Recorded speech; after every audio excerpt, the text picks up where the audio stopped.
আসসালামু আলাইকুম, আমার নাম জাহিদ হাসান। আজকে তোমাদের আইসিটির সবচেয়ে গুরুত্বপূর্ণ কিছু টপিক নিয়ে কথা বলবো, যেগুলো পরীক্ষায় প্রতিবার শতভাগ আসার নিশ্চয়তা আছে। তোমাদের যেহেতু সোমবারে এক্সাম, তো আজকে এমন কিছু টপিক নিয়ে কথা বলবো যেগুলো থেকে তোমরা 100% বা 90% কমন পেতে পারো। তো প্রথম অধ্যায়ের মধ্যে আহ, লিখেছি, দেখো, ভার্চুয়াল রিয়েলিটি। আমি এগুলো আসলে ধরা শেখাই দিব। হ্যাঁ, শর্টকাটে ধরা শেখাই দিব, যাতে করে সৃজনশীলের গ নাম্বার বা ঘ নাম্বারগুলো ইজিলিতে ধরতে পারো। ঠিক আছে। Virtual reality. ভার্চুয়াল রিয়েলিটি হচ্ছে একটা ত্রিমাত্রিক পরিবেশ, যেখানে তোমার এমন একটা পরিবেশ, কৃত্রিম পরিবেশ তৈরি করা হয়, যেখানে তুমি ভার্চুয়ালি ভার্চুয়ালি তুমি উপস্থিত থাকতে পারবা।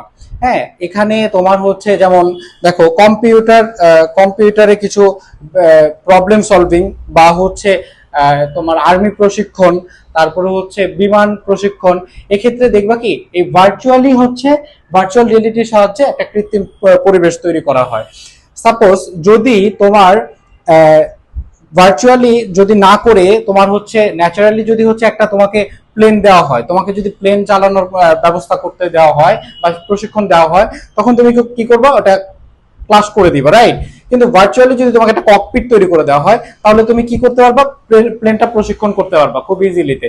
তেমন ভাবে আর্মি প্রশিক্ষণের ক্ষেত্রেও কিন্তু তুমি বিনা রক্তপাতে তুমি কিন্তু যুদ্ধ করতে পারবা। এই ভার্চুয়ালি তুমি মাউন্টেড ডিসপ্লে করে এগুলোর মাধ্যমে তুমি কিন্তু ক্লাস করতে পারবা, প্রশিক্ষণটা নিতে পারবা। Second artificial intelligence. Artificial intelligence AI. এর সবচেয়ে বড় উদাহরণ চ্যাট জিপিটি। চ্যাট জিপিটিতে দেখো কি হয়, আমরা খুব পাওয়ারফুল মেকানিজমের সাথে পরিচিত হই, খুব সহজে আমরা কানেক্টেড হতে পারি। ঠিক আছে। তো আর্টিফিশিয়াল ইন্টেলিজেন্সের আরেকটা ব্যাপার কৃত্রিম ভাবে এটা চিন্তা করা, মানুষের মতোই বুদ্ধিমত্তা খাটিয়ে কৃত্রিম ভাবে এটা চিন্তা করা আর্টিফিশিয়াল ইন্টেলিজেন্স। প্রতিবার আসে এখানে। এই ক্ষেত্রে এই যে ভার্চুয়াল রিয়েলিটি, আর্টিফিশিয়াল ইন্টেলিজেন্স, এইগুলোর ক্ষেত্রে তোমাদের কি করতে হবে? এর ব্যবহার ক্ষেত্রটা কোথায় কোথায় ব্যবহার করা হয়, এগুলো নোটিস করতে হবে। ঠিক আছে। যেমন ভার্চুয়ালিতে বললাম।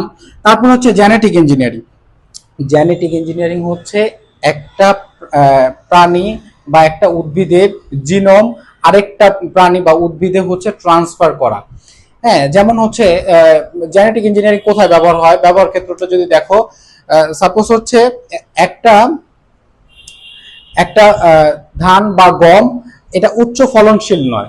তারপর যদি ভালো ধান বা গমের জিনোমটা যদি ট্রান্সফার করা যেতে পারে, তাহলে কিন্তু উচ্চ ফলনশীল ধান বা গম তোমার উৎপাদন করা সম্ভব হতে পারে। ঠিক আছে। তাহলে এই ক্ষেত্রে এই জিনোম পরিবর্তন জেনেটিক ইঞ্জিনিয়ারিং। এর সাথে আবার একটা কানেকশন বায়ো ইনফরমেটিক্স, যেখানে ঝামেলাটা লাগে। বায়ো ইনফরমেটিক্স বায়ো মানে কি? বায়ো মানে জীব, জীবের তথ্য। হ্যাঁ, বায়ো ইনফরমেটিক্স জীবের তথ্য অ্যানালাইসিস করা হয়, সমস্যা সমাধান করা হয়, পরিসংখ্যান, জীববিজ্ঞান, গণিত, এগুলোর মাধ্যমে বায়ো ইনফরমেটিক্স এর সমস্যা সমাধান করা হয়। আর জেনেটিক ইঞ্জিনিয়ারিং এ ডিরেক্ট প্রতিস্থাপন করা হয়ে থাকে।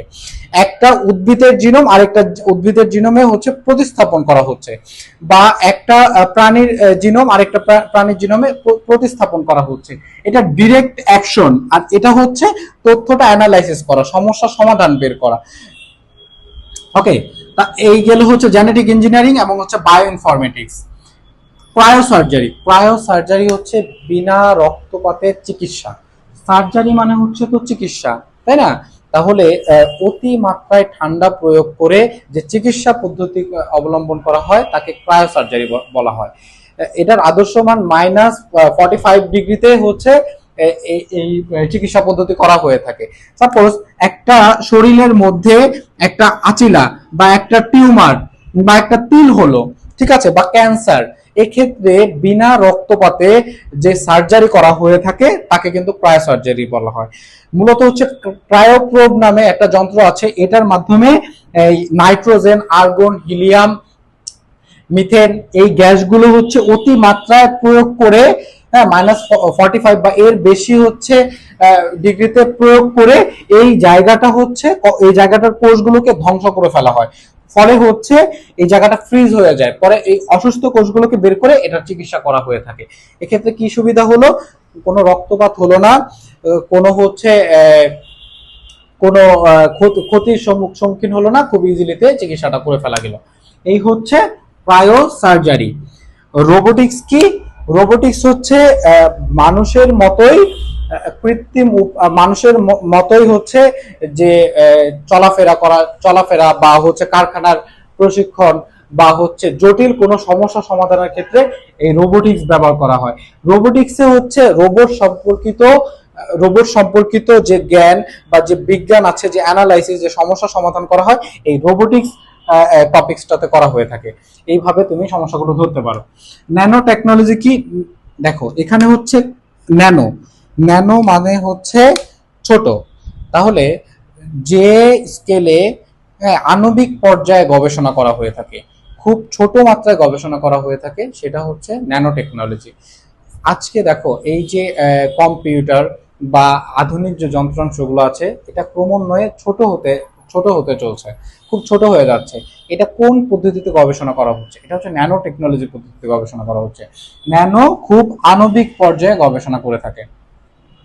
বায়ো ইনফরমেটিক্স কি?